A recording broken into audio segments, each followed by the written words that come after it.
Hello friends, स्वागत है आपका हमारे चैनल बिजनेस माइंडसेट पर। तो आज के इस वीडियो में हम देखेंगे 7 strategies for wealth and happiness book की समरी। इस बुक के ऑथर है जिम रॉन। दोस्तों, जिम रॉन एक बहुत ही पुअर फैमिली से आए थे, इसलिए उनके पास पहले से ही बहुत सारी वेल्थ नहीं थी।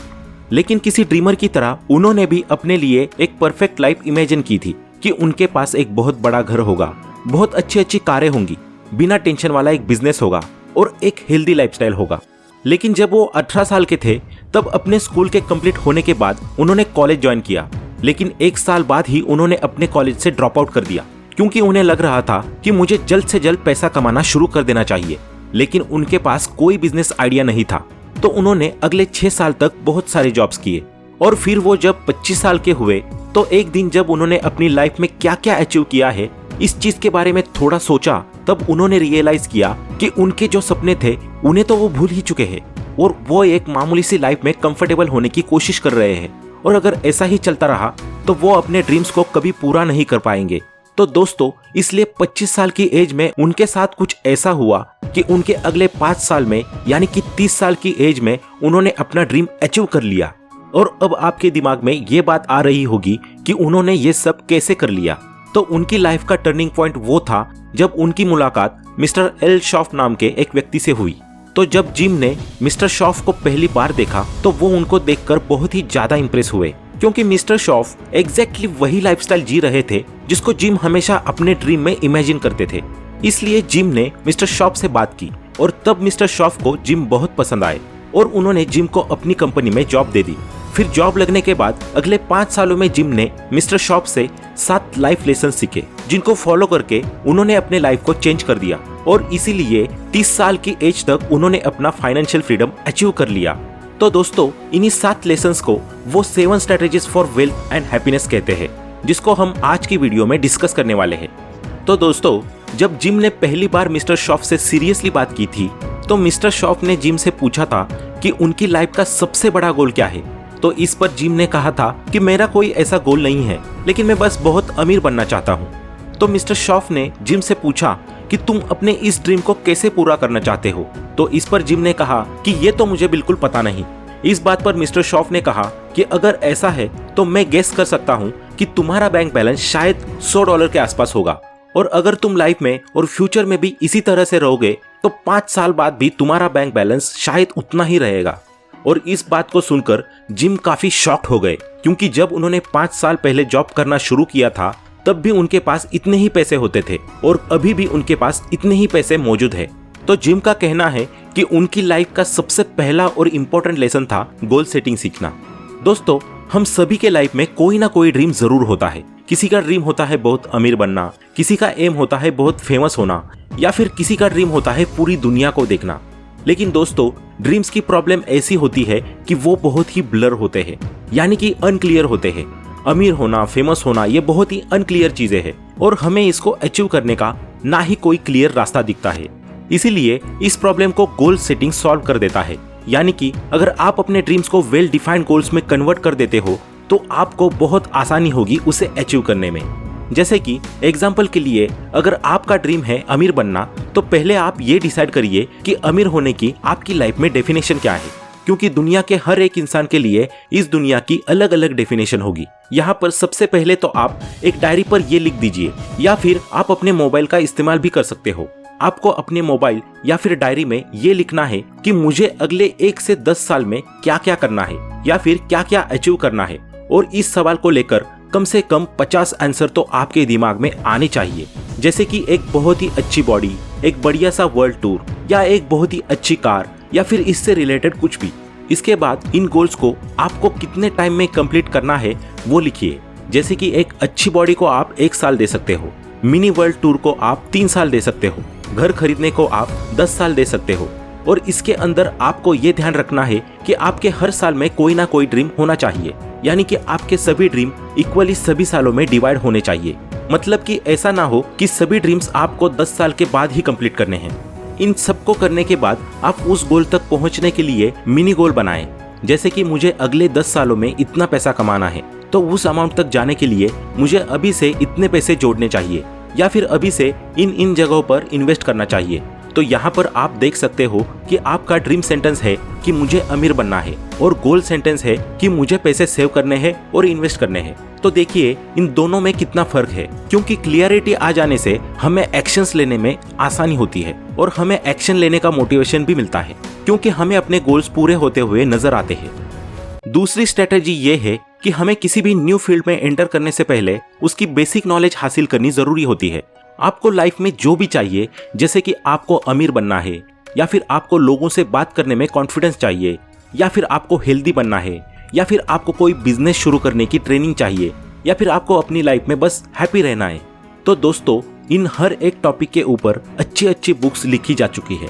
बहुत सारे लोग अपने गोल्स को अचीव करने में फेल इसलिए होते हैं क्योंकि उनके गोल्स को अचीव करने के लिए जो डेली हैबिट्स उन लोगों के अंदर होनी चाहिए वो उनको सेट नहीं कर पाते, क्योंकि वो लोग अपने ड्रीम्स को पूरा करने की जर्नी गलत तरीके से शुरू करते हैं और बाद में फिर डीमोटिवेट फील करते हैं। अब दोस्तों बहुत से लोगों को स्टडी करने में और ऐसे सेल्फ एक्ट कंटेंट कंज्यूम करने में बहुत बोरिंग फील होता है, और वही कॉमेडी वीडियोस, एंटरटेनमेंट वाली वीडियोस देखने में उनको मजा आता है।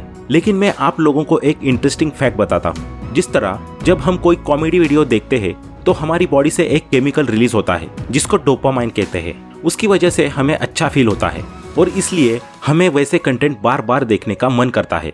तो इसलिए अगर आप एक अच्छा कंटेंट कंज्यूम करते हो जहां पर आपको कुछ नया या फिर कुछ अच्छा सीखने को मिलता है, जैसे कि मैं आपको अभी एक नया फैक्ट बता रहा हूं, तो इससे भी आपकी बॉडी में सेम तरह का डोपामाइन रिलीज होता है जिससे आपको एक अच्छा फील होता है।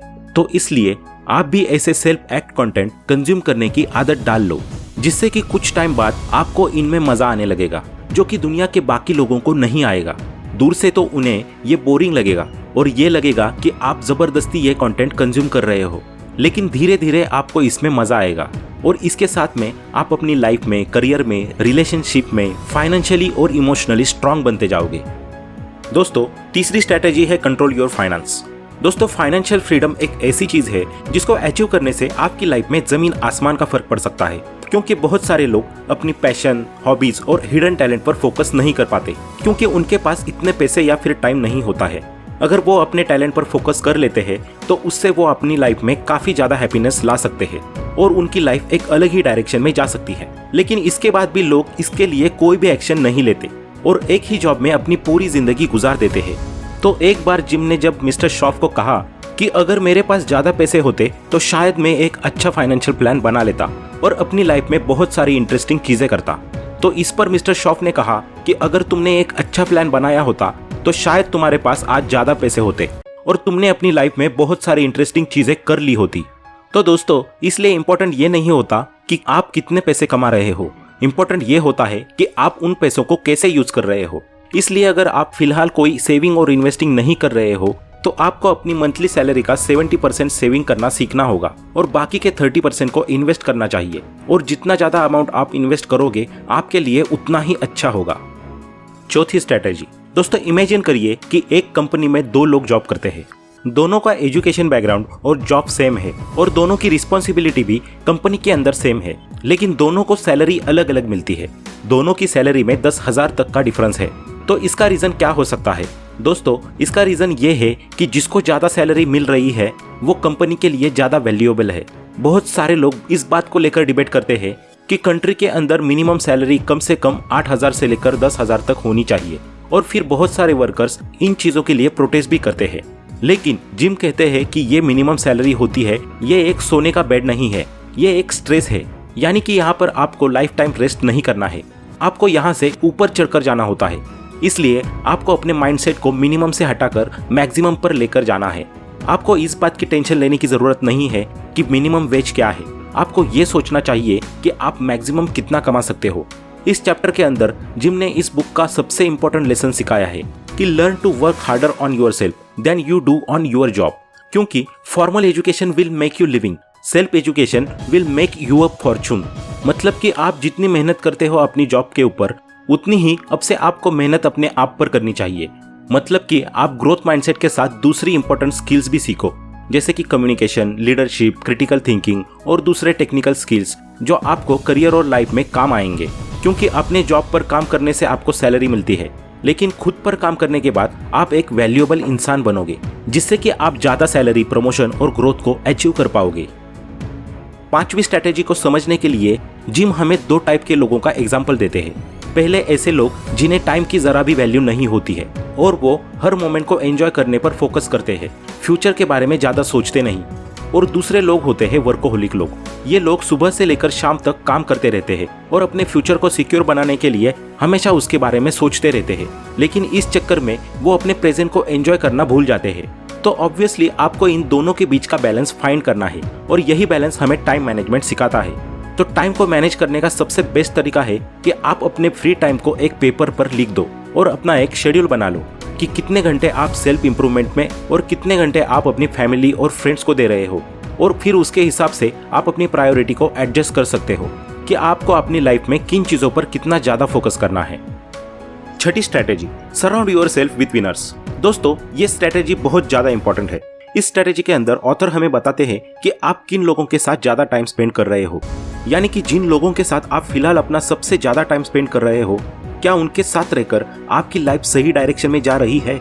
अगर आपको इसका आंसर नहीं पता तो आप अपने आप से सिंपल क्वेश्चन पूछो।